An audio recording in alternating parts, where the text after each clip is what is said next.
Hello friends, AVS civil service അക്കാഡമിയുടെ YouTube ചാനലായ പ്രിയ സിവിൽ സ്റ്റഡീസ് സർക്കിളിൻ്റെ പുതിയ ക്ലാസ്സിലേക്ക് എല്ലാവർക്കും സ്വാഗതം. നമ്മൾ സിവിൽ സർവീസ് പ്രിലിംസ് എക്സാമിൻ്റെ പ്രീവിയസ് ഇയർ ക്വസ്റ്റ്യൻസ് ആണ് ഡിസ്കസ് ചെയ്യുന്നത്. സിലബസ് വൈസ് ഓരോ ഇയറിലെയും ക്വസ്റ്റ്യൻസ് നമ്മൾ ഡിസ്കസ് ചെയ്യുന്നുണ്ട്.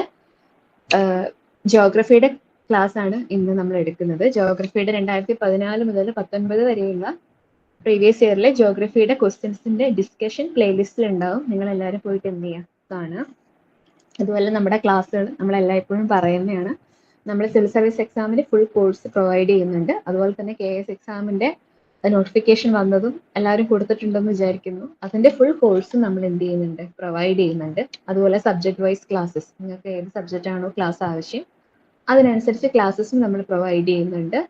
അതേപോലെ തന്നെ ഹൈസ്കൂൾ അല്ലെങ്കിൽ ഹയർ സെക്കൻഡറി ഡിഗ്രി സ്റ്റുഡൻസിന് വേണ്ടിയിട്ട് ഫൗണ്ടേഷൻ കോഴ്സ്, സിവിൽ സർവീസിന്റെ ഫൗണ്ടേഷൻ കോഴ്സും എന്ത് ചെയ്യുന്നുണ്ട്, നമ്മൾ കൊടുക്കുന്നുണ്ട്. ഓക്കെ, കോഴ്സസ് എല്ലാം ഓൺലൈൻ ആണ്. അതുകൊണ്ട് തന്നെ നിങ്ങൾക്ക് എന്ത് കിട്ടും, റെക്കോർഡഡ് സെഷൻസും എന്താണ് ഉണ്ടാവും. ഓക്കെ, ഇപ്പൊ നമുക്ക് സമയം വൈകാതെ എന്ത് ചെയ്യാം, ക്ലാസ്സിലേക്ക് കടക്കാം. 2019 വരെയുള്ള ജോഗ്രഫിയുടെ പ്രീവിയസ് ഇയർ ക്വസ്റ്റ്യൻസ് നമ്മൾ എന്ത് ചെയ്തിട്ടുണ്ട്, ഡിസ്കസ് ചെയ്തിട്ടുണ്ട്. ഓക്കെ, നമ്മൾ എടുക്കാൻ പോകുന്നത് 2020-ലെയാണ്.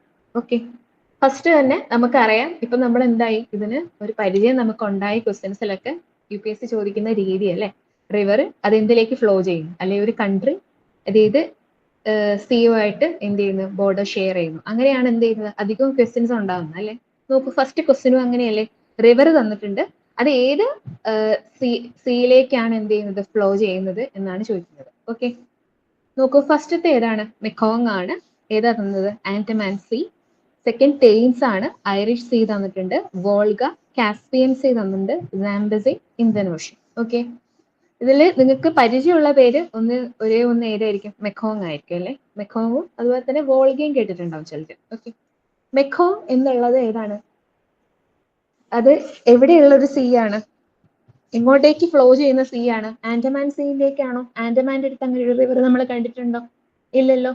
അത് എവിടേക്കാണ് ഫ്ലോ ചെയ്യുന്നത്, അത് സൗത്ത് ചൈന സീയിലേക്കാണ് എന്ത് ചെയ്യുന്നത്, ഫ്ലോ ചെയ്യുന്നത് അല്ലെ. സൗത്ത് ചൈന സീയിലേക്കാണ് മെക്കോങ് എന്ത് ചെയ്യുന്നത്, ഫ്ലോ ചെയ്യുന്നത്. അതുകൊണ്ട് ആ ഒരു ഓപ്ഷൻ നമുക്ക് ഒഴിവാക്കിക്കൂടെ, മെക്കോങ് എന്ന് പറയുന്നതിന്റെ ഓപ്ഷൻ 1. ഓക്കെ, 1 ഒഴിവാക്കുമ്പോൾ നമുക്ക് ഏതൊക്കെ ഒഴിവാക്കാൻ പറ്റി, ഓപ്ഷൻ ഡിയും നമ്മൾ എലിമിനേറ്റ് ചെയ്തു, ഓപ്ഷൻ എയും നമ്മൾ എലിമിനേറ്റ് ചെയ്തില്ലേ. 1 എന്നുള്ളത് തെറ്റാണെന്ന് അറിഞ്ഞപ്പോഴേക്കും. ഇനി നമ്മൾ എങ്ങോട്ട് പോവുകയാണ്, നാലാമത്തെ നോക്കിയേ, സാംപസി. സാംപസി എന്നുള്ളത് ആഫ്രിക്കയിൽ ഒഴുകുന്ന നദിയാണ്. ഓക്കെ, ആഫ്രിക്കയിൽ ഒഴുകുന്ന നദിയാണ്. അത് എങ്ങോട്ടേക്ക് തന്നെയാണ് വന്ന് പതിക്കുന്നത്, ഇന്ത്യൻ ഓഷ്യനിലേക്ക് തന്നെയാണ് എത്തുന്നത്. സോ സാംപസി എന്നുള്ള ഓപ്ഷനും എന്താണ്, ശരിയാണെന്ന് നമ്മൾ എടുക്കുകയാണ്. ഓക്കെ, അപ്പോൾ 4th ഓപ്ഷൻ ശരിയാവുമ്പോൾ ഏതിലേക്ക് നമുക്ക് ആൻസർ കിട്ടാം, 3 ഓൺലി എന്നുള്ളത് തെറ്റല്ലേ. ഓക്കെ, 3 and 4 ഓൺലി ആണ് എന്ത് കറക്റ്റ് ആൻസർ എന്ന് പറയുന്നത്. ഓക്കെ, അപ്പോൾ വോൾഗ എന്ന് പറയുന്നത് കാസ്പിയൻ സീ തന്നെയാണ്. ഓക്കെ, ഒന്നാമത്തെ ക്വസ്റ്റ്യൻ അങ്ങനെ നമുക്ക് എത്തിക്കൂടെ, 1 തെറ്റാണെന്ന് അറിഞ്ഞപ്പോൾ തന്നെ ഓപ്ഷൻ എയും ബിയും നമ്മൾ ഒഴിവാക്കി. 4 ശരിയാണെന്ന് അറിയുന്നതിലൂടെ നമുക്ക് എന്ത് എത്തി, നമ്മൾ സി എന്ന് പറയുന്ന ഓപ്ഷനിലേക്ക് എത്തി. ഓക്കെ, രണ്ടാമത്തത് നമുക്ക് തന്നത് സിയാച്ചിൻ ഗ്ലേഷ്യർ വെസ്റ്റ് ആണ് അല്ലെ. സിയാച്ചിൻ ഗ്ലേഷ്യർ പിന്നെ റിപ്പീറ്റഡ് ആണ് അല്ലെ. നോക്കൂ, Siachen glacier is situated to the. Okay, സിയാച്ചിന്റെ ജോഗ്രഫിക്കലി സിയാച്ചിൻ എവിടെയാണ് ലൊക്കേറ്റ് ചെയ്യുന്നത് എന്നുള്ളതാണ് എന്ത് ചെയ്തത്, ക്വസ്റ്റ്യൻ ചോദിച്ചത് അല്ലെ. സിയാച്ചിൻ എവിടെയായിരിക്കും എന്നൊക്കെ നിങ്ങൾക്ക് അറിയാം, പക്ഷെ അതിന്റെ കറക്റ്റ് ലൊക്കേഷൻ എങ്ങനെയാണ് തന്നത്, ഈസ്റ്റ് ഓഫ് അക്സായി ചിൻ ആണോ, ഈസ്റ്റ് ഓഫ് ലേ ആണോ, നോർത്ത് ഓഫ് ഗിൽജിത്ത് ആണോ, നോർത്ത് ഓഫ് നുബ്ര വാലി ആണോ, ഇങ്ങനെ 4 ഓപ്ഷൻസ് നമുക്ക് എന്ത് ചെയ്തിട്ടുണ്ട്, തന്നിട്ടുണ്ട്. നോക്കൂ, സിയാച്ചിൻ ഗ്ലേഷ്യർ എന്നും എപ്പോഴും എന്താണ്, വളരെ സ്ട്രാറ്റജിക്കലി ഇമ്പോർട്ടന്റ് ആയിട്ടുള്ള ഒരു സ്ഥലമാണ്. ഓക്കെ, എന്നും എന്താണ് നമുക്ക് ഇമ്പോർട്ടന്റ് ആണ്, നമുക്ക് പഠിക്കാനുള്ള മേഖലയാണ്. അവിടെ നിങ്ങൾ കാണുന്നില്ലേ Siachen glacier. Okay, Siachen glacier നിങ്ങൾ കാണുന്നില്ലേ അവിടെ ഈ മാപ്പിനകത്ത്. Okay, Siachen glacier. ഇനി ഇത് എവിടെയാണെന്നാണ് ചോദിക്കുന്നത്. ഓക്കെ, ഇവിടെ അക്സായി ചിൻ നിങ്ങൾക്ക് കാണാൻ പറ്റും അല്ലെ, അതായത് അക്സായി ചിന്നിന്റെ വെസ്റ്റ് ഭാഗത്തല്ലേ ഉള്ളത്. അപ്പോൾ അക്സായി ചിന്നിന്റെ വെസ്റ്റ് ഭാഗത്താണുള്ളത്. ഈസ്റ്റ് ഓഫ് അക്സായി ചിൻ ആണോ, അല്ല. ഓക്കെ, ഇനി നോക്കി അടുത്തത് ലേ തന്നിട്ടുണ്ട് അല്ലെ, ലഡാക്കിന്റെ ലേ.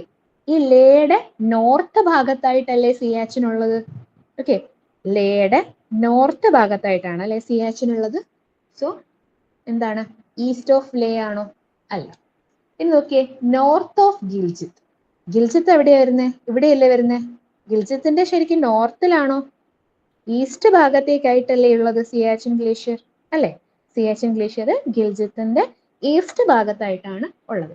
അപ്പൊ ഈ ഒരു ഓപ്ഷനും നമുക്ക് ഒഴിവാക്കിക്കൂടെ, നോർത്ത് ഓഫ് ഗിൽജിത്ത് എന്നുള്ളത്? ആൻസർ എന്താണ്?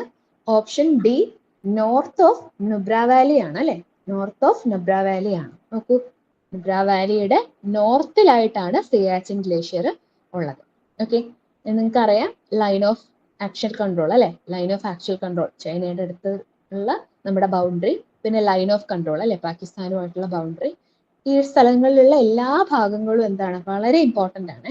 നോക്കിയേ, കശ്മീരിന്റെയും ഓക്കെ, നമ്മുടെ ജമ്മു ആൻഡ് കശ്മീരിന്റെയും ലഡാക്കിന്റെയും ഭാഗങ്ങൾ, ഓക്കെ, കാർഗില്, സൊജില പാസ്, ഓക്കെ, പിന്നെ നുബ്ര വാലി, ലേ, ലഡാക്ക്, അതുപോലെ തന്നെ നോക്കൂ നമ്മുടെ LAC, അത് കഴിഞ്ഞിട്ട് ഗാൽവൻ വാലി. ഓക്കെ, ഗാൽവൻ വാലിയൊക്കെ നിങ്ങൾ കേട്ടിട്ടുണ്ടാവും അല്ലെ?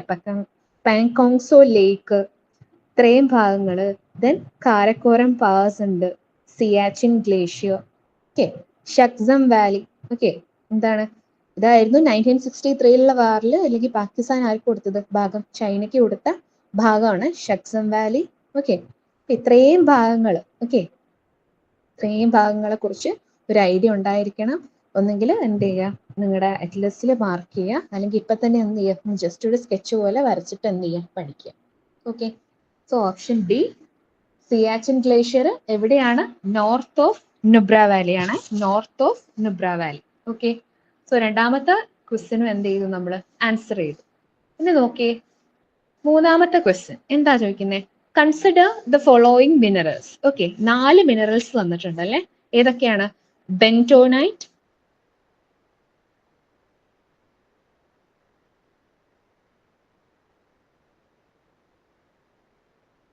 ക്രോമൈറ്റ്,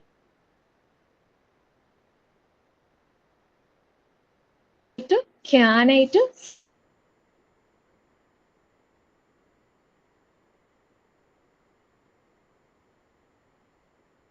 എലമെന്റ്സ് ആണ് അല്ലെ? നമ്മൾ എന്നും കേൾക്കുന്ന എലമെന്റ് ആണോ?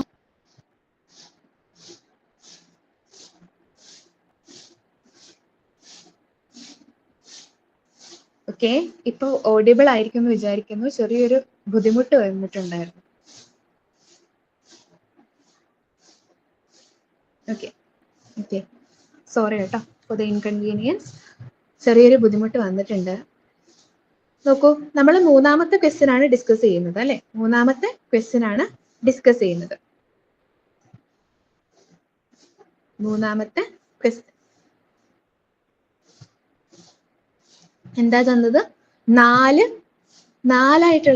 എന്ത് തന്നിട്ടുണ്ട്? മിനറൽസ് തന്നിട്ടുണ്ട് അല്ലെ? ഏതൊക്കെയാ തന്നത്?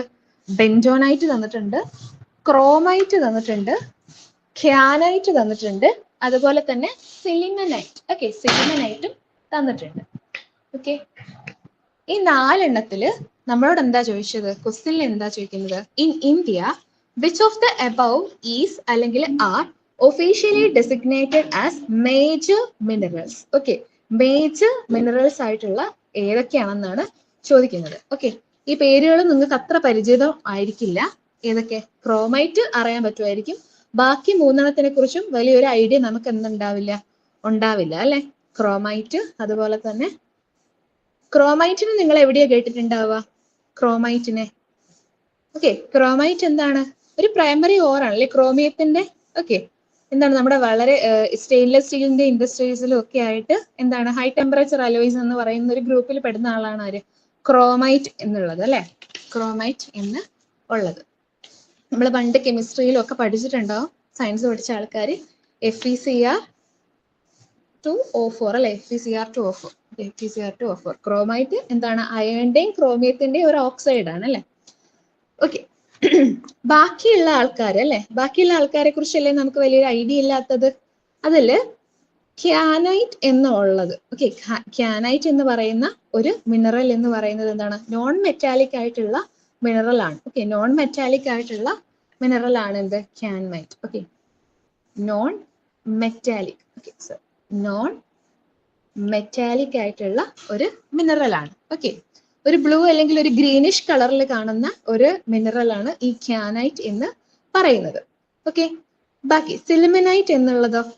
സിലിമിനൈറ്റ് എന്ന് പറയുന്നതും എന്താണ്? ഒരു അലുമിനിയം സിലിക്കേറ്റ് ആയിട്ടുള്ള മിനറൽ ആണ്. ഓക്കെ, അലൂമിനിയം സിലിക്കേറ്റും ആയിട്ടുള്ള ഒരു മിനറൽ ആണ്. ഓക്കെ, Al2SiO5 എന്ന് പറയുന്ന, ഓക്കെ, അലൂമിനിയം സിലിക്കേറ്റ് എന്ന് പറയുന്ന, അതാണ് സിലിമിനൈറ്റ് എന്ന് പറയുന്നത്. ഓക്കെ, Al2SiO5 എന്ന് പറയുന്ന ഒരു മിനറൽ ആണ്. ഓക്കെ, ഈ മെറ്റാമോർഫിക് റോക്സിലും ഒക്കെ ആയിട്ട് കാണുന്ന എന്താണ്? ഒരു മിനറൽ ആണ്. ഓക്കെ, ഇനി ഇത്രയാണ് തന്നത്. ഇതിനകത്ത് നമ്മളോട് ചോദിച്ചത് which of the following above is അല്ലെങ്കിൽ are officially designated as major minerals. Major minerals ഏതൊക്കെയാണെന്നാണ് ചോദിക്കുന്നത്.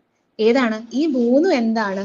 മേജർ മിനറൽ ആണ്. അതായത് ക്രോമൈറ്റും അതുപോലെ തന്നെ ക്യാനൈറ്റും ദെൻ അടുത്ത ഏതാ? സെലിമിനേറ്റും ഒക്കെ എന്താണ്? മേജർ ആയിട്ടുള്ള ഒരു മിനറൽ ആണ്. ഓക്കെ, എന്നാൽ അതേസമയം ഈ ബെൻഡോണൈറ്റ് എന്ന് പറയുന്നത് ഒരു ക്ലേ മിനറൽ ആണ്. ഓക്കെ, അതായത് വാട്ടർ അബ്സോർബ് ചെയ്യുന്ന എന്താണ്? ഒരു ക്ലേ മിനറൽ ആണ്. ഇതിനെ നമ്മൾ പൊതുവെ എന്താണ്? ഒരു മൈനർ മിനറൽ ആയിട്ടാണ് എന്ത് ചെയ്യുന്നത്? കൺസിഡർ ചെയ്യുന്നത് ഇന്ത്യയിൽ. ഓക്കെ, ഇപ്പൊ ഇന്ത്യയിൽ ഈ മൂന്നെണ്ണമാണ് മേജർ ആയിട്ടുള്ള മിനറൽസ് എങ്കിൽ ഈ ബെൻഡോണൈറ്റ് എന്ന് പറയുന്നതിനെ നമ്മൾ എന്താണ്? ഒരു മൈനർ മിനറൽ ആയിട്ടാണ് എന്ത് ചെയ്യുന്നത്? കാണുന്നത്. ഓക്കെ, നമ്മുടെ ഈ ഡ്രില്ലിങ്ങിലൊക്കെ ഉപയോഗിക്കുന്ന ഒരു ഫ്ലൂയിഡ്, ഒരു ലൂബ്രിക്കേറ്റ് ചെയ്യാൻ വേണ്ടി അല്ലെങ്കിൽ കൂളിംഗ് ചെയ്യാൻ വേണ്ടിയിട്ടൊക്കെ ഉപയോഗിക്കുന്ന ഒരു എന്താണ്? ഒരു മിനറൽ ആണ് ഈ ഒരു ബെൻഡോണൈറ്റ് എന്ന് ഉള്ളത്. ഓക്കെ, ബെൻഡോണൈറ്റ് എന്ന് പറയുന്നത് ആക്ച്വലി ഒരു ക്ലേ ആണ്. ബെൻഡോണൈറ്റ് ക്ലേ എന്നായിരിക്കും. നമ്മൾ മുൾട്ടാണി മിട്ടി എന്നൊക്കെ നിങ്ങൾ കേട്ടിട്ടില്ലേ? ആ സാധനമാണ് എന്ത്? ഈ ഒരു ബെൻഡോണൈറ്റ് ക്ലേ എന്ന് പറയുന്നത്. അതെന്തല്ല? ഒരു മേജർ മിനറൽ അല്ല. ഓക്കെ, സോ 2, 3 and 4 ഓൺലി ആണ് കറക്റ്റ് ആയിട്ടുള്ള ആൻസർ. Okay, 2, 3 and 4. അടുത്ത് നോക്കൂ, അടുത്ത ക്വസ്റ്റ്യൻ എന്താ? 4ാമത്തെ question. Consider the following statements. Okay, എന്ത് തന്നിട്ടുണ്ട്? 3 സ്റ്റേറ്റ്മെന്റ് തന്നിട്ടുണ്ട്. നമുക്ക് ആദ്യം സ്റ്റേറ്റ്മെന്റ് ഏതൊക്കെയാണെന്ന് വായിച്ചു നോക്കാം. 1ാമത്തെ സ്റ്റേറ്റ്മെന്റ് എന്താ പറയുന്നത്? Jet streams occur in the northern hemisphere only. Okay, only എന്ന് പറയുന്ന ഭാഗത്തേക്കുള്ള ഒക്കെ ഒന്ന് എന്ത് ചെയ്യണം? ഒന്ന് ശ്രദ്ധിക്കണം. ഓക്കെ, കറക്റ്റ് ആയിട്ടാണോ തന്നേക്കുന്നത് എന്നുള്ളത് എന്ത് ചെയ്യണം? ഒന്ന് ചിന്തിക്കണം. കാരണം ഓൺലി വരുമ്പോൾ അല്ലെങ്കിൽ എക്സ്ട്രീം സ്റ്റേറ്റ്മെന്റ്സ് വരുമ്പോൾ നമ്മൾ എന്ത് ചെയ്യണം? ഒന്നുകൂടെ കോഷ്യസ് ആവണം. ഓക്കെ, നോക്കൂ, 2ാമത്തത് എന്താ? Only some cyclones develop and eye. എന്താണ്? ചില സൈക്ലോൺസ് ആണ് എന്ത് ചെയ്യുന്നത്? ഐ എന്ത് ചെയ്യുന്നത്? ഡെവലപ്പ് ചെയ്യുന്നത്. 3ാമത്തത് എന്താണ്? The temperature inside the I of A cyclone is nearly 10 degree Celsius lesser than that of the surroundings. സറൗണ്ടിങ്സിനേക്കാളും എന്താണ്? 10 degree Celsius ലെസ് ആയിരിക്കും എന്ത്? ഐയുടെ ഇൻസൈഡ്. ഓക്കെ, സൈക്ലോൺ എന്താണ്? എന്നും എന്താണ്? ഇമ്പോർട്ടന്റ് ആയിട്ടുള്ളത് തന്നെയാണ്. എപ്പോഴും UPSCക്ക് ചോദിക്കാൻ ഇഷ്ടമുള്ള ഒരു ഭാഗം കൂടിയാണ് എന്ത്? സൈക്ലോൺ എന്ന് പറയുന്നത്. ഓക്കെ, സൈക്ലോൺ എന്ന് പറയുന്നത് എന്താണ്? ഒരു ലോ പ്രഷർ ഏരിയ അല്ലേ? അല്ലെ? അതായത് വിൻഡ് ഇങ്ങനെ സ്പൈറലി ഫോം ചെയ്യുന്ന ഒരു ലോ പ്രഷർ. ഓക്കെ, എപ്പോഴും സൈക്ലോൺ എന്ന് പറയുമ്പോൾ നമുക്ക് എന്തറിയണം? മനസ്സിൽ ലോ പ്രഷർ ആയിരിക്കും എന്ന് ഉള്ള കാര്യം എന്ത് ചെയ്യുക? ഉറപ്പിക്കുക. ഓക്കെ, ആന്റി സൈക്ലോൺ ആകുമ്പോൾ ഹൈ പ്രഷർ ആയിരിക്കും. ലോ പ്രഷർ എന്ന് പറയുമ്പോൾ നിങ്ങൾ ആലോചിച്ച് നോക്കൂ, അവിടെ എന്തായിരിക്കും? ടെമ്പറേച്ചർ കൂടിയ ഒരു ഭാഗം. ഓക്കെ, ടെമ്പറേച്ചർ കൂടിയ ഒരു ഭാഗമായിരിക്കും അല്ലെ? ഇവിടെ തന്ന സ്റ്റേറ്റ്മെന്റ് നോക്കൂ, the temperature inside the I of A cyclone is nearly lesser than that of surroundings എന്നാ പറയുന്നത്. ആ സ്റ്റേറ്റ്മെന്റ് ആക്ച്വലി തെറ്റായിരിക്കില്ലേ? നോക്കൂ, ലോ പ്രഷർ ആണെന്ന് പറഞ്ഞു. ലോ പ്രഷർ ആവണമെങ്കിൽ ഇവിടെ ടെമ്പറേച്ചർ കുറച്ച് കൂടുതലായിരിക്കണ്ടേ? അപ്പോഴല്ലേ ഇവിടെയുള്ള എയർ എന്ത് ചെയ്യുള്ളൂ? ആ എനർജി അബ്സോർബ് ചെയ്തിട്ട് റൈസ് ചെയ്യുള്ളൂ. അങ്ങനെ ഇവിടുന്ന് റൈസ് ചെയ്യുമ്പോൾ അല്ലേ ഇവിടെ ഒരു ലോ പ്രഷർ ഉണ്ടാവുള്ളൂ, ഒരു വോയിഡ് ഉണ്ടാവുള്ളൂ. അതുകൊണ്ട് തന്നെ 3ാമത്തെ സ്റ്റേറ്റ്മെന്റിനെ നമുക്ക് ഒഴിവാക്കിക്കൂടെ? The temperature inside the eye of a cyclone is nearly 10 degree Celsius lesser എന്നുള്ളത് അത് ഒഴിവാക്കാം അല്ലെ? ആ ഒരു ഓപ്ഷൻ നമുക്ക് ഒഴിവാക്കാം. ഇത് പ്രഷറിനെ കുറിച്ചാണ് ആക്ച്വലി പറയുന്നെങ്കിൽ നമുക്ക് എന്ത് ചെയ്യാം? ഇത് ഓക്കെ ആയിരുന്നു. ഓക്കെ, പ്രഷർ എന്തായിരിക്കും? ഐ എന്നുള്ള ഭാഗത്ത് എന്താണ്? കുറവായിരിക്കും അല്ലെ? ടെമ്പറേച്ചർ നോക്കൂ, ലോ പ്രഷർ അല്ലേ? ലോ പ്രഷർ അല്ലേ ഇവിടെ? നോക്കൂ, നമുക്ക് ഐനെ ഇതൊക്കെ ഇത് NCERT ഉള്ളതാണ്, ക്ലാസ് ലെവലിലുള്ള ഒരു പിക്ചർ ആണ്. ഓക്കെ, ഈ ഒരു ലോ പ്രഷറുമായിട്ട് ബന്ധപ്പെട്ട, സൈക്ലോണുമായിട്ട് ബന്ധപ്പെട്ട ഈ ഒരു ഭാഗത്തിനെയാണ് നമ്മൾ ഐ എന്ന് പറയുന്നത്. ഓക്കെ, ഐ അതായത് ഒരു ചുഴി പോലെയുള്ള അല്ലെ? അതായത് ഇവിടുന്ന് വിൻഡ് എന്ത് ഇങ്ങനെ പുറത്തേക്ക് വരുന്ന ഈ ഒരു ഐ ഫോം ചെയ്യുന്നത്. ഈ ഐ എന്നുള്ളത് നമുക്ക് പ്രഷർ എടുത്താൽ എന്താണ്? ചുറ്റുള്ള പ്രഷറിനേക്കാൾ ഈ ഭാഗത്ത് പ്രഷർ എന്തായിരിക്കും? കുറവായിരിക്കും അല്ലെ? ഐ ഉണ്ട്, ദെൻ ഐ വോൾ. ഓക്കെ, ഇത് ഐ വോൾ ആണ്. ഓക്കെ, അപ്പൊ എന്താണ്? ഐ എന്ന് പറയുന്നിടത്ത് ടെമ്പറേച്ചർ എന്താണ്? കൂടുതലായിരിക്കും സറൗണ്ടിങ്സിനേക്കാളും, അതേസമയം പ്രഷർ എന്തായിരിക്കും, കുറവായിരിക്കും. സോ മൂന്നാമത്തെ സ്റ്റേറ്റ്മെന്റിനെ നമുക്ക് ഒഴിവാക്കാം. ഓക്കെ, സോ ഓപ്ഷൻ ഡിയും നമ്മൾ ഒഴിവാക്കി. ഇനി നമുക്കുള്ളത് സി ആണോ എ ആണോ കറക്റ്റ് എന്നുള്ളതാണ്. നോക്കൂ, ഒന്നാമത്തെ ഓപ്ഷനിലേക്ക് നമ്മൾ പോവുകയാണെങ്കിൽ രണ്ട് എക്സ്ട്രീം ആയിട്ടുള്ള സെന്റൻസ് അല്ലേ തന്നെ, ഓൺലി സൈം സൈക്ലോൺസ് ഡെവലപ്മെന്റ് ആയി, അതുപോലെ തന്നെ jet streams occur in the northern hemisphere only. അതല്ലേ ആക്ച്വലി എക്സ്ട്രീം ആയിട്ടുള്ള ഒരു സെന്റൻസ്. ഓക്കെ, നോക്കൂ, ജെറ്റ് സ്ട്രീംസ് എന്ന് പറയുന്നത്, അല്ലെങ്കിൽ നമ്മൾ പറയുന്ന വിൻഡ് സിസ്റ്റത്തിനകത്ത് നമ്മൾ പറയുന്ന എല്ലാവരും രണ്ട് ഹെമിസ്ഫിയറിലും ഒരേപോലെ ഉണ്ടാവും. കാരണം എന്താണ്, പ്രഷർ ബെൽറ്റ് രണ്ടിടത്തും ഇല്ലേ.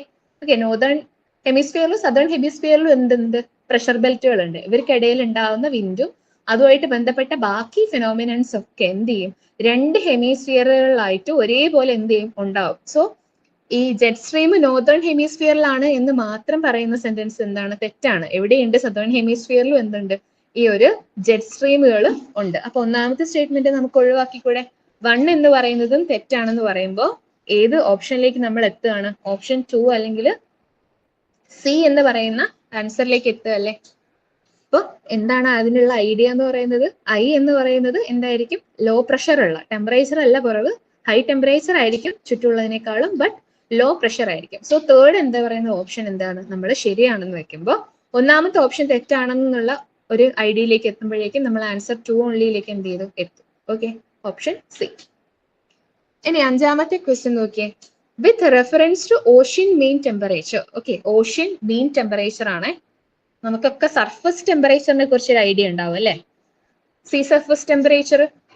ഓക്കെ, ഇനി ഇവിടെ ചോദിച്ചിരിക്കുന്നത് ഓഷ്യൻ മീൻ ടെമ്പറേച്ചർ ആണ്. അത് ഡിഫറെന്റ് ആണ് കേട്ടോ. ഓഷ്യൻ മീൻ ടെമ്പറേച്ചർ എന്ന് പറയുന്നത് സീ സർഫസ് ടെമ്പറേച്ചർ അല്ല. Okay, which of the following statement is അല്ലെങ്കിൽ ആർ കറക്റ്റ് എന്നാ ചോദിച്ചത്. ഒന്നാമത്തെ സ്റ്റേറ്റ്മെന്റ് നോക്കിയേ, എന്താ പറഞ്ഞത്, OMT is measured up to a depth of 26 degrees Celsius isotherm. Okay, isotherm 26 degrees Celsius isotherm. Isotherm എന്ന് പറയുന്നത് എന്താണ്, ഒരേ ടെമ്പറേച്ചർ ഉള്ള ഭാഗങ്ങൾ, സീയിലുള്ള ഒരേ ടെമ്പറേച്ചർ ഉള്ള ഭാഗങ്ങളെയൊക്കെ കൂട്ടി എന്താണ് വരയ്ക്കുന്ന ഒരു ലൈനാണ് അല്ലെ, ഒരു ഇമേജിനറി ലൈൻ ആണ്. അതായത് ഈക്വൽ ടെമ്പറേച്ചർ ഉള്ളതിനെ ഒരുമിച്ച് വരയ്ക്കുന്ന ഒരു ലൈൻ. ഓക്കെ, ഐസോതേം എന്താണ് 26 ഡിഗ്രി ഐസോതേമിലാണ് എന്ത് ചെയ്യുന്നത്, അവിടം വരെയാണ് എന്ത് ചെയ്യുന്നത്, മെഷർ ചെയ്യുന്നത്, which is 129 meters in the southwestern Indian Ocean during January-March. Okay, ഒന്നാമത്തെ സ്റ്റേറ്റ്മെന്റ് അതാണ്. രണ്ടാമത്തെ സ്റ്റേറ്റ്മെന്റോ, ocean mean temperature collected during January-March can be used in assessing whether the amount of rainfall in monsoon will be less or more than a certain long-term mean. Okay, അപ്പൊ ocean mean temperature എന്നുള്ളത് actually ഇപ്പൊ ഒരു ഓപ്ഷനിലൊക്കെ പഠിക്കുന്ന കുട്ടിക്കായിരിക്കും കുറച്ചുകൂടെ അറിയാൻ പറ്റും. കാരണം ocean mean temperature നമ്മൾ ജനറൽ ക്ലാസ്സിൽ അധികം എടുക്കാറില്ല. പക്ഷെ ഈ ഒരു ക്വസ്റ്റ്യൻ വന്നതിന്റെ കാരണം ഒരുപക്ഷെ ആ സമയത്ത് ഹിന്ദുവിന്റെ ന്യൂസ് പേപ്പറിൽ കുറച്ച് എഡിറ്റോറിയൽ വന്നിട്ടുണ്ടായിരുന്നു ഈ ഒരു ഓഷ്യൻ മീൻ ടെമ്പറേച്ചറും. അത് അറിയുന്നതിലൂടെ നമ്മുടെ മൺസൂണ് എന്ത് ചെയ്യാം, കുറച്ച് മുന്നേ നമുക്ക് പ്രിഡിക്റ്റ് ചെയ്യാൻ പറ്റും. ഓക്കെ, സർഫസ് ടെമ്പറേച്ചർ വെച്ചിട്ട് നമ്മൾ എന്ത് ചെയ്യും, മൺസൂണ് പ്രിഡിക്റ്റ് ചെയ്യും. പലപ്പോഴും മൺസൂൺ എന്ന് പറയുന്നത് ആക്ച്വലി വിൻഡ് ആണ് അല്ലെ. നമ്മുടെ ഇപ്പൊ ഒരു സീ എടുക്കുവാണെങ്കിൽ ആ സീ എങ്ങനെയാണ് ചൂടാവുന്നത്, സൺലൈറ്റ് കൊണ്ട് തന്നെയാണ് അല്ലെ. സൺ എന്ത് ചെയ്യുന്നതാണ്, സണ്ണിന്റെ ചൂട് കൊണ്ട് തന്നെയാണ്. അപ്പൊ നമ്മൾ പലപ്പോഴും എടുക്കുക ഏതാണ്, സീയുടെ സർഫസ് ടെമ്പറേച്ചർ ആണ്. ആ സർഫസ് ടെമ്പറേച്ചർ എടുത്തിട്ടും നമ്മൾ എന്ത് ചെയ്യുന്നുണ്ട്, മൺസൂൺ പ്രിഡിക്റ്റ് ചെയ്യും. പക്ഷെ അത് നമുക്ക് എന്ത് ചെയ്യാൻ പറ്റില്ല, റിലയബിൾ ആയിരിക്കില്ല. നമുക്ക് എന്ത് ചെയ്യാൻ പറ്റില്ല, കുറച്ച് മുന്നേ എന്ത് ചെയ്യാൻ പറ്റില്ല, അത് കണ്ടുപിടിക്കാൻ പറ്റില്ല. പക്ഷെ ഓഷ്യൻ മീൻ ടെമ്പറേച്ചർ എന്ന് പറയുന്നത് കുറച്ചുകൂടി ഡെപ്തിലേക്ക്. ഓക്കെ, ഇത് ആക്ച്വലി 59 ആണ്, എന്ത് 59 കിലോമീറ്റർ വരെ താഴെയാണ് എന്ത് ചെയ്യുന്നത്, നമ്മൾ എടുക്കുന്നത്. ഓക്കെ, 129 എന്നല്ലേ നമുക്ക് തന്നത്. ഈ 129 എന്നുള്ള ഭാഗമാണ് ആക്ച്വലി ഇതിനകത്ത് തെറ്റെന്ന് പറയുന്നത്. 26 ഡിഗ്രി സെൽഷ്യസ് ഐസോതേം ഡെപ്ത് തന്നെയാണ് എടുക്കുന്നത്. Okay, which is not 129 metre ഒന്നും ഇല്ല. എവിടെയാണ്, 59 മീറ്റർ ആണ്. അപ്പോൾ ഈ നമ്പേഴ്സ് വരുമ്പോൾ എപ്പോഴും ശ്രദ്ധിക്കുക, തെറ്റാനുള്ള ചാൻസ് ഉണ്ടാവും ആ ഒരു സ്റ്റേറ്റ്മെന്റ്. ഓക്കെ, അപ്പൊ ഒന്നാമത്തെ സ്റ്റേറ്റ്മെന്റ് തെറ്റാവാനുള്ള കാരണം 129 മീറ്റർ അല്ല, മറിച്ച് ഏകദേശം 59 കിലോമീറ്റർ ഒക്കെയാണ് എന്ത് നമ്മൾ എടുക്കാം. ഇനി നോക്കൂ, നമ്മൾ ഈ ജനുവരി ടു മാർച്ച് വരെയുള്ള സമയത്ത് നമ്മൾ എടുക്കുമ്പോഴുള്ള പ്രത്യേകത എന്താണെന്ന് വെച്ചാൽ, നമ്മൾ എന്ത് ചെയ്യും, നമ്മൾ എസ്റ്റിമേറ്റ് ആയിട്ട് പ്രിഡിക്റ്റ് ചെയ്യും എന്താണ് മൺസൂണ് ഇപ്രാവശ്യം എങ്ങനെ ഉണ്ടാവും. ഓക്കെ, എത്രത്തോളം ചൂടുണ്ട് അതിനനുസരിച്ച് നമ്മൾ മൺസൂണ് പ്രിഡിക്റ്റ് ചെയ്യും. ഈ ഓഷ്യൻ മീൻ ടെമ്പറേച്ചർ വെച്ച് നമ്മൾ മൺസൂണ് പ്രിഡിക്റ്റ് ചെയ്യുമ്പോൾ നമുക്ക് ഏകദേശം ഏപ്രിലിൽ തന്നെ, ജനുവരി ടു മാർച്ചിൽ നമ്മൾ ഇത് അസസ് ചെയ്യുമ്പോൾ ഏകദേശം ഏപ്രിലിൽ തന്നെ നമുക്ക് എന്ത് ചെയ്യാൻ പറ്റും, നമുക്ക് മൺസൂണ് പ്രിഡിക്റ്റ് ചെയ്യാൻ പറ്റും. അത് ഉപകാരപ്പെടൂലേ നമുക്ക്? കാരണം എക്സ്ട്രീം ആയിട്ടുള്ള ഇവന്റ്സ് ഉണ്ടാവുമോ? അപ്പൊ അതിനെ കുറിച്ചൊക്കെ നമുക്ക് ഒരു ഐഡിയ കിട്ടും. അതായത് പ്രിഡിക്ഷൻ കുറച്ചുകൂടെ മുന്നേ നടക്കും, നമുക്ക് ഒന്നുകൂടെ പ്രിപ്പയർഡ് ആവാം. അപ്പൊ ഈ ഓഷ്യൻ മീൻ ടെമ്പറേച്ചർ ആ രീതിയിൽ എന്താണ് ഇമ്പോർട്ടന്റ് ആണ്. ഓക്കെ, അപ്പൊ ocean mean temperature collecting during January, March can be assessing whether the amount of rainfall in monsoon will be less അല്ലെങ്കിൽ more than certain long mean. Okay, അപ്പൊ രണ്ടാമത്തെ option എന്താണ്? Correct ആണ്. രണ്ടാമത്തെ ഓപ്ഷൻ കറക്റ്റ് ആണ്. ഒന്ന് തെറ്റുവാണെങ്കിൽ option B അല്ലെ, to only എന്ന് പറയുന്ന ഓപ്ഷനിലേക്ക് നമുക്ക് എത്താൻ വേണ്ടി കഴിയുന്നതാണ്. ഓക്കെ, ഓഷ്യൻ മീൻ ടെമ്പറേച്ചർ എന്ന് പറയുന്നത് ആക്ച്വലി കുറച്ചുകൂടി ഡീപ്പായിട്ടുള്ള കാര്യമാണ്. പക്ഷെ എന്ത് ചെയ്തിട്ടുണ്ട്, UPSC ചോദിച്ചിട്ടുണ്ട്. ഓക്കെ, ഒരു ശരാശരി ഒരു കുട്ടി പഠിച്ച് ജനറലിന് പഠിച്ചു പോവുകയാണെങ്കിൽ ഈ ഒരു ക്വസ്റ്റ്യൻ ഒരു പക്ഷെ അറ്റൻഡ് ചെയ്യാൻ പറ്റില്ല. ഓക്കെ, പക്ഷെ നമ്മൾ എന്ത് ചെയ്യണം, ഇതേപോലെ ഹിന്ദുവിൽ വന്നിട്ടുണ്ടെങ്കിൽ ഈ കാര്യങ്ങളൊക്കെ UPSC ചോദിക്കാനുള്ള എന്തുണ്ട്, സാധ്യത ഉണ്ട്. ഓക്കെ, ആറാമത്തത് എന്താണ്? Among the following tiger reserves. എന്ത് ചെയ്തിട്ടുണ്ട്, കുറച്ച് ടൈഗർ റിസർവ്സ് തന്നിട്ടുണ്ട് അല്ലെ. Among the following tiger reserves which one has the largest area under critical tiger habitat. Okay, critical tiger habitat. ഇതിൽ ക്രിട്ടിക്കൽ എന്നുള്ളതാണ് നമ്മുടെ എന്ത്, നമുക്ക് ആൻസർ ചെയ്യാനുള്ള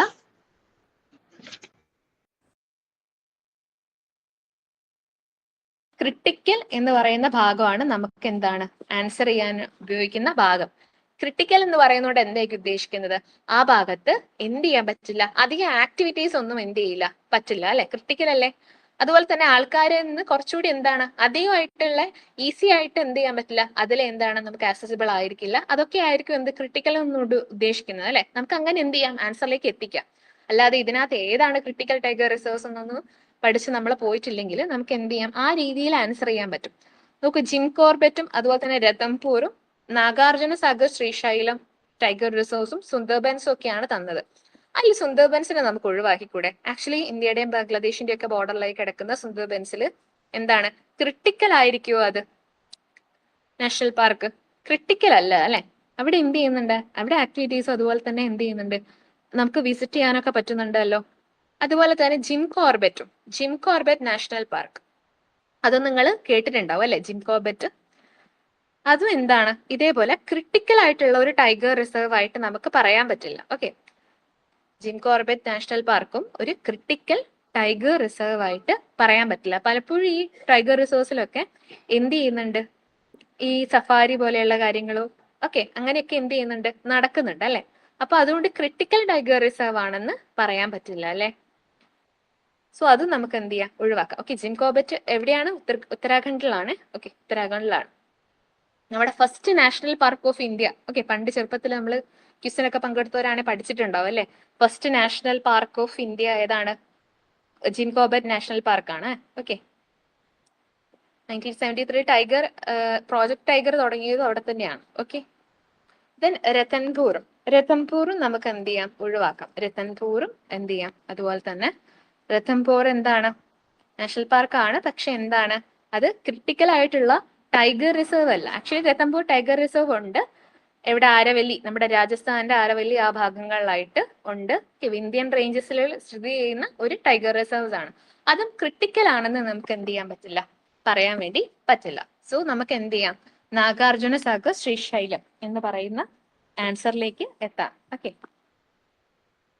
അപ്പൊ അതാണ് നമ്മുടെ ആൻസർ എന്ന് പറയുന്നത്. ഓക്കെ, ഇതും ടൈഗർ റിസർവ്സും നിങ്ങൾ എന്ത് ചെയ്യണം, നോക്കി വെക്കുന്നത് വളരെ നല്ലതായിരിക്കും. നമുക്ക് ആൻസർ ചെയ്യാന്, അതായത് എത്ര ടൈഗർ റിസർവ്സ് ആക്ച്വലി ഇവിടെ ഉണ്ട്, നമുക്ക് എത്ര ടൈഗർ റിസർവ്സ് ഉണ്ട് എന്നൊക്കെ അറിയുന്നത് എന്താണ് ഇമ്പോർട്ടന്റ് ആണ്. ഓക്കെ, ഇന്ത്യനെ സംബന്ധിച്ചിടത്തോളം നമുക്ക് 56 എണ്ണാണ് അറ്റ് പ്രസന്റ് ഉള്ളത്. ഓക്കെ, അറ്റ് പ്രസന്റ് നമുക്ക് എന്താണ് 56 എണ്ണാണ് ഉള്ളത്. ഓക്കെ, ഇങ്ങോട്ടേക്ക് വരികയാണെങ്കിൽ നോക്കൂ, ടൈഗർ റിസർവ്സ് ഇന്ത്യയിലുള്ളത് എത്ര എണ്ണമാണ്? 56 ഓക്കെ, 56 ടൈഗർ റിസർവ്സ് ആണ് ഇപ്പൊ നമുക്ക് ഉള്ളത്. അത് ഇമ്പോർട്ടന്റ് ആണ്, ഓർത്ത് വെക്കാം. പിന്നെ പറഞ്ഞുകൊണ്ടിരിക്കുന്നത് അതുകൊണ്ടാണ്. 2024 ഏതാണ് ഈ ധോൽപൂർ കരോലി ടൈഗർ റിസർവ് രാജസ്ഥാനിലുള്ളത് 55ാമത്തെ ടൈഗർ റിസർവ് ആയിട്ട് എന്ത് ചെയ്തു, എടുത്തിട്ടുണ്ട്. ഓക്കെ, അതുപോലെ തന്നെ ഗുരു ഘാസിദാസ് താമൂർ പിംഗ്ല ടൈഗർ റിസർവ് ഛത്തീസ്ഗഡിലുള്ളത് 56ാമത്തെ ടൈഗർ റിസർവ് ആണ്. 54ാമത്തെ ടൈഗർ റിസർവ് ആയിട്ട് എടുത്തത് ഏതാണ്? വീരാങ്കന ദുർഗാവതി ടൈഗർ റിസർവ് ആണ് മധ്യപ്രദേശിലുള്ളത്. ഓക്കെ, ഇപ്പൊ 2024 ധോൽപൂർ ഖരോലി ടൈഗർ റിസർവ് രാജസ്ഥാനിലുള്ളത് 55ാമത്തെ ടൈഗർ റിസർവ് ആയി. പിന്നെ എന്താണ്? ഗുരു ഘാസിദാസ് താമോർ പിംഗ്ല ടൈഗർ റിസർവ് ഛത്തീസ്ഗഡിലുള്ള ഈ ടൈഗർ റിസർവ് എന്തായി? 56ാമത്തെ ഇന്ത്യയുടെ ടൈഗർ റിസർവ് ആയിട്ട് മാറുകയാണ്. ദെൻ നോക്കിയേ, വീരാങ്കന ദുർഗാവതി ടൈഗർ റിസർവ് മധ്യപ്രദേശിലുള്ള വീരാങ്കന ദുർഗാവതി ടൈഗർ റിസർവ് അതെന്താണ്? 54ാമത്തെ ടൈഗർ റിസർവ് ആണ്. ഓക്കെ, ടൈഗർ റിസർവും പ്രോജക്ട് ടൈഗറും അത് വന്ന വർഷം അത് നടപ്പിലാക്കുന്നത് ഈ നമ്മൾ പലപ്പോഴും ടൈഗർ റിസർവ്സിനകത്തൊക്കെ ഉള്ള കാര്യം എന്താന്ന് വെച്ചാൽ ഇതിനകത്ത് ഉള്ള അതായത് ടൈഗർ റിസർവ്സ് അല്ലെങ്കിൽ നാഷണൽ പാർക്കിലുള്ള എംപ്ലോയീസ് എപ്പോഴും എന്താണ്? സ്റ്റേറ്റിലുള്ള എംപ്ലോയീസ് ആയിരിക്കും. പക്ഷെ അവിടെ ഈ ലോ ക്രിയേറ്റ് ചെയ്യുന്ന ആരാണ്? സെന്ററല്ലേ ഇതൊക്കെ ക്രിയേറ്റ് ചെയ്യുന്നത്. അപ്പൊ ഈ സ്റ്റേറ്റിന്റെ ഇടയിൽ എന്ത് ഉണ്ടാവും? രണ്ട് സ്റ്റേറ്റിലൊക്കെ ആയിട്ട് ബോർഡർ ചെയ്ത് കിടക്കുന്ന ടൈഗർ റിസർവ്സിനകത്ത് പലപ്പോഴും പ്രശ്നങ്ങൾ ഉണ്ടാവും. അതുകൊണ്ട് പലപ്പോഴും എന്താണ്? ഇടയ്ക്ക് ന്യൂസിലുണ്ടാവും. ഓക്കെ, അതുപോലെ അവിടെ റോഡ് വരുന്നതുമായിട്ട് ബന്ധപ്പെട്ട് അവിടെ ആൾക്കാരെ എത്രത്തോളം ഉൾക്കൊള്ളിക്കാം അല്ലെങ്കിൽ അത് അങ്ങനത്തെ കുറെ കാര്യങ്ങളുമായിട്ട് ബന്ധപ്പെട്ട് എപ്പോഴും ന്യൂസിലും എന്തുണ്ടാവും? ഇവരുണ്ടാവും. അതുകൊണ്ട് ന്യൂസിൽ വന്നുപോയ ടൈഗർ റിസോഴ്സും അതുപോലെ തന്നെ പുതിയതായിട്ട് ആഡ് ചെയ്ത ടൈഗർ റിസോഴ്സും എന്ത് ചെയ്യണം? നോക്കിയിട്ട് ഈ വർഷത്തെ എക്സാം എഴുതുക. ഓക്കെ, സോ ആൻസർ ഏതാണ്? നാഗാർജുന സാഗർ ശ്രീശൈലം ടൈഗർ റിസർവ് ആണ് ആൻസർ ആയിട്ട് വരുന്നത്. ഓക്കെ, ഇത് നിങ്ങൾ എന്ത് ചെയ്യണം? ഒരു നമ്മുടെ ഒരു അറ്റ്ലസിലോ അല്ലെങ്കിൽ അല്ലാണ്ട് നമുക്ക് കിട്ടും ഈ ചെറിയ ചെറിയ മാപ്സ്. അതിനകത്തൊക്കെ എന്ത് ചെയ്യാം? അറ്റ് പ്രസന്റ് ന്യൂസിൽ വരുന്ന ടൈഗർ റിസർവ്സിനെ കുറിച്ചൊക്കെ എന്ത് എഴുതുക? എന്റെ ഓർമ്മ ശരിയാണെങ്കിൽ നാഗാർജുന സാഗർ ശ്രീശൈലമാണ് ഏറ്റവും largest tiger reserve. Okay, largest tiger reserve ആണ് ഇത്. ഓക്കെ, ആന്ധ്രാപ്രദേശിലാണ്. ഇത്രയും കാര്യങ്ങൾ ഓർത്ത് വെക്കുക. നമ്മൾ ഡിസ്കസ് ചെയ്ത ടൈഗർ റിസർവ്സ് എങ്കിലും നിങ്ങൾക്ക് എന്ത് ചെയ്യണം? ഓർമ്മയിൽ ഉണ്ടാവുക. ഓക്കെ, ഈ വർഷം എക്സാം എഴുതുന്ന ആൾക്കാരോടാണ്. ഓക്കെ, ഇനി നോക്കൂ, 7ാമത്തെ ക്വസ്റ്റ്യൻ എന്താണ്? Which of the following protected areas are located in Kaveri basin? Kaveri ബേസിനിൽ ഉള്ള പ്രൊട്ടക്റ്റഡ് ഏരിയാസ് ആണ് ചോദിക്കുന്നത്. ഏതൊക്കെയാണ്? നാഗർഹോൾ നാഷണൽ പാർക്ക് ചോദിച്ചിട്ടുണ്ട്. Okay, Nagarhole. Then Papikonda national park. Okay, Papikonda national park, Sathyamangalam tiger reserve, Wayanad wildlife sanctuary. Wayanad wildlife sanctuary നമുക്കറിയാം അല്ലെ, കാവേരി ബേസിലാണെന്ന് അറിയാം. അപ്പൊ 4ാമത്തെ എന്തായാലും ഉണ്ടെന്ന് നമുക്ക് എന്ത് ചെയ്യാം? ഉറപ്പിക്കാം. ഓക്കെ, 4ാമത്തെ ഉണ്ടെങ്കിൽ 1, 2 മാത്രം എന്ന് പറയുന്ന ഓപ്ഷൻ നമ്മൾ ഒഴിവാക്കി. ഓക്കെ, ഇനി നോക്കൂ, സത്യമംഗലം അതുപോലെ ഇതിനടുത്തല്ലേ. അപ്പൊ സത്യമംഗലം ടൈഗർ റിസർവ് എന്താണ്? കാവേരി ബേസിനിൽ ഉള്ളത് തന്നെയാണ് അല്ലെ, ലൊക്കേറ്റ് ചെയ്യുന്നത് തന്നെയാണ്. അപ്പൊ 3 എന്ന് പറയുന്ന ഓപ്ഷനും എന്താണ്? ശരിയാണ്. 3 എന്ന് പറയുന്ന ഓപ്ഷൻ 3ലും ഉണ്ട്. ഓക്കെ, 3 and 4 എന്തായാലും എന്താണ്? ഉള്ളതാണ്. ഇനി നമുക്ക് നോക്കേണ്ടത് 1ഉം 2ഉം ആണ്. ഇതിനകത്ത് Papikonda national park. Okay, Papikonda national park എന്താണ്? ഗോദാവരി ബേസിനിലാണ്. ഗോദാവരി ബേസിനിലാണ് സിറ്റുവേറ്റ് ചെയ്ത് കിടക്കുന്നത്. അപ്പൊ 2ാമത്തെ ഓപ്ഷൻ എന്താണ്? തെറ്റല്ലേ? ഓക്കെ, 2ാമത്തെ ഓപ്ഷൻ എന്താണ്? തെറ്റല്ലേ? സോ പാപ്പിക്കൊണ്ട നാഷണൽ പാർക്ക് എവിടെയാണ്? ഗോദാവരി ബേസിനിലാണ്. ഓക്കെ, അപ്പൊ 3ാമത്തെ 4ാമത്തെയും ശരിയും 2ാമത്തത് തെറ്റുമാണ് അല്ലെ. അപ്പൊ 2ാമത്തെ തെറ്റാണെങ്കിൽ നമുക്ക് ആൻസറിലേക്ക് എത്തിക്കൂടെ? ഓക്കെ, 2ാമത്തെ തെറ്റാണെങ്കിൽ നമ്മൾ എന്ത് ചെയ്തു? ഇതുമല്ല. ഓക്കെ, ഇനി 1 ഉണ്ടോന്ന് നോക്കാം അല്ലെ. 1 ഉണ്ടോന്ന് നോക്കാം. ഇല്ലേ, നാഗർഹോൾ ഇല്ലേ. ഓക്കെ, നാഗർഹോൾ എന്താണ്? നാഗർഹോൾ നാഷണൽ പാർക്ക് നമുക്കറിയാം എവിടെയാണെന്നൊക്കെ അല്ലെ. മൈസൂരിൽ പോയ ആൾക്കാരൊക്കെ ഒരു പക്ഷെ പോയിട്ടും ഉണ്ടാവും നാഗർഹോൾ നാഷണൽ പാർക്കിലൊക്കെ ആയിട്ട്. ഓക്കെ, അപ്പൊ നാഗർഹോൾ നാഷണൽ പാർക്കും എന്തുണ്ട്? ഉള്ളതാണ്. അതും കാവേരി ബേസിനിൽ ഉള്ളതല്ലേ. കാവേരി ബേസിനിൽ ഉള്ളതാണ്. കർണാടകയിലാണ്. ഓക്കെ, കർണാടകയിലുള്ളതാണ് ഈ ഒരു നാഗർഹോൾ നാഷണൽ പാർക്ക്. എലഫന്റിന്റേതും അതുപോലെ തന്നെ പ്രോജക്ട് എലഫന്റ് ഇതൊക്കെ നടക്കുന്നതുകൊണ്ട് തന്നെ നാഗർഹോൾ നാഷണൽ പാർക്ക് പലപ്പോഴും എന്താണ്? ചോദിക്കുന്ന മേഖലയാണ്. ഓക്കെ, എപ്പോഴും ക്വസ്റ്റ്യൻ വരുന്ന മേഖലയാണ് നാഗർഹോൾ നാഷണൽ പാർക്ക്. കൊടക് ഡിസ്ട്രിക്റ്റിലാണ് കേട്ടോ. മൈസൂരിലെ കൊടകിലും അതുപോലെ തന്നെ മൈസൂർ ഡിസ്ട്രിക്റ്റിലുമായിട്ട് കർണാടകയിൽ കിടക്കുന്നതാണ്. രാജീവ് ഗാന്ധി നാഷണൽ പാർക്ക് എന്നറിയപ്പെടുന്നത് ഏതാണ്? നാഗർഹോൾ നാഷണൽ പാർക്കാണ്. രാജീവ് ഗാന്ധി നാഷണൽ പാർക്ക് എന്നറിയപ്പെടുന്നതും ഈ ഒരു നാഗർഹോൾ നാഷണൽ പാർക്കാണ്. ഓക്കെ, വെസ്റ്റേൺ ഗാർഡ്സിന്റെയും അതുപോലെ തന്നെ നീൽഗിരി ബയോ റിസർവിന്റെ ഒക്കെ ഭാഗമായിട്ടുള്ളതാണ് ഈ ഒരു നാഗർഹോൾ നാഷണൽ പാർക്ക്. ഓക്കെ, നോക്കൂ എവിടെയാണ്? നല്ലമലൈ ഹിൽസിൽ ലൊക്കേറ്റ് ചെയ്യുന്ന ഓക്കെ അത് നേരത്തെ നാഗാർജുന സാഗർ ശ്രീശൈലത്തിന്റെ ആണ് കേട്ടോ. ഇതിനെക്കുറിച്ച് പറയുകയാണെങ്കിൽ നാഗർഹോളിനെ കുറിച്ച് ജസ്റ്റ് 2-3 നിങ്ങൾ തന്നെ ഇപ്പൊ തന്നെ ജസ്റ്റ് ഒന്ന് എഴുതി വെക്കുക. എവിടെയാണ്? കൊടക് ഡിസ്ട്രിക്റ്റിലാണെന്ന് ഓർക്കുക. ഓക്കെ, കൊടക് ഡിസ്ട്രിക്റ്റിലാണെന്ന് ഓർക്കുക. കൊടക് പ്ലസ് മൈസൂർ ഡിസ്ട്രിക്റ്റിലായിട്ടാണ് ഈ ഒരു നാഗർഹോൾ നാഷണൽ പാർക്ക് ഉള്ളത്. ഇത് ഞാൻ എടുത്തു പറയുന്നത് നാഗർഹോൾ 2-3 പ്രാവശ്യമായിട്ട് ഇപ്പൊ ന്യൂസിൽ വന്നിട്ടുണ്ട്, അതുകൊണ്ട് ഈ ഒരു ഭാഗം ചോദിക്കാനുള്ള സാധ്യതയുണ്ട്. ഓക്കെ, നാഗർഹോൾ നാഷണൽ പാർക്കിനെ കുറിച്ച്. Okay, Rajiv Gandhi national park എന്നറിയപ്പെടുന്നതും ഈ ഒരു നാഷണൽ പാർക്കാണ്. ഓക്കെ, അതുപോലെ തന്നെ കബിനി റിവർ ഒഴുകുന്നത് അതും എന്താണ്? ഇവിടെ തന്നെയാണ്. ഓക്കെ, നാഗർഹോൾ എന്ന് പറയുന്ന റിവർ ഉണ്ട്. ഓക്കെ, നാഗർഹോൾ എന്ന് പറയുന്ന ഒരു റിവർ ഉണ്ട്. ഓക്കെ, അത് കബനിയുമായിട്ട് ജോയിൻ ചെയ്യുന്നുമുണ്ട്. ഓക്കെ, അപ്പൊ ഇത്രയും കാര്യങ്ങൾ ഒന്ന് ഓർത്തു വെക്കുക. ബാക്കി നിങ്ങൾ എന്ത് ചെയ്യണം? ഈ പറഞ്ഞു പോയ ഓരോ നാഷണൽ പാർക്കും ടൈഗർ റിസർവും നിങ്ങളുടെ അറ്റ്ലസിൽ അടയാളപ്പെടുത്തിയിട്ട് എവിടെയാണെന്നും അതിനടുത്തുള്ള റിവർ ബേസിന് അതുമായിട്ട് ബന്ധപ്പെട്ട റിവർ ബേസിൻ ഇമ്പോർട്ടന്റ് ആയിട്ടുള്ള റിവർ ബേസിനും ഏതാണെന്ന് ഓർത്തു വെക്കാം. അപ്പൊ നമ്മുടെ ആൻസർ എന്താണ്? 1, 3 and 4 ഓൺലി ആണ്. 1, 3 and 4 ഓൺലി. 2 തെറ്റാണ് അല്ലെ? 1, 3 and 4 ഓൺലി ആണ് നമ്മുടെ ആൻസർ. ഓക്കെ, ഇത്രയാണ്. ബാക്കി പിന്നെ ചോദിച്ചേക്കുന്നതെല്ലാം എൻവയോൺമെന്റുമായിട്ട് ബന്ധപ്പെട്ട് ഒരുപാട് ക്വസ്റ്റ്യൻസ് എന്ത് ചെയ്തിട്ടുണ്ട്? 2020 വന്നിട്ടുണ്ട്. ഓക്കെ, ജിയോഗ്രഫി ആയിട്ട് ബന്ധപ്പെട്ട് നമുക്ക് ഇത്രയും ക്വസ്റ്റ്യൻസ് ആണ് ഡിസ്കസ് ചെയ്യാനുള്ളത്. ഓക്കെ, എങ്ങനെ എഴുതാ? ഇപ്പൊ എഴുതുന്ന ഒരു കുട്ടിയെ സംബന്ധിച്ചിടത്തോളം 1-2 ക്വസ്റ്റ്യൻസിൽ മാത്രമേ ഒരു പ്രശ്നം ഉണ്ടാവും. ബാക്കി വലിയ കുഴപ്പമില്ലാതെ എഴുതാൻ പറ്റുന്ന ഒരു എക്സാം ആയിരുന്നു അത്. ഓക്കെ, അപ്പോൾ എന്തെങ്കിലും ഡൗട്ട് ഉണ്ടെങ്കിൽ എന്ത് ചെയ്യുക? നിങ്ങൾ കമന്റ് സെക്ഷനിൽ ചോദിക്കുക. നമുക്കിനി 2021 ക്വസ്റ്റ്യൻസ് ആണ് ഡിസ്കസ് ചെയ്യേണ്ടത്. അത് അടുത്ത ക്ലാസ്സിൽ നമ്മൾ എന്ത് ചെയ്യും? ഡിസ്കസ് ചെയ്യും. ക്ലാസ്സിനെ കുറിച്ച് എന്തെങ്കിലും നിങ്ങൾക്ക് ഇംപ്രൂവ്മെന്റ്സ് വരുത്താനോ അല്ലെങ്കിൽ എന്തെങ്കിലും ഇൻക്ലൂഡ് ചെയ്യാനോ എന്തെങ്കിലും സംശയമോ എന്തുണ്ടെങ്കിലും നിങ്ങൾ എന്ത് ചെയ്യണം? കമന്റ് സെക്ഷനിലൂടെ നമ്മൾ അറിയിക്കുക. സോ അടുത്ത ക്ലാസ്സിൽ നമുക്ക് എന്ത് ചെയ്യാം? കാണാം. Thank you.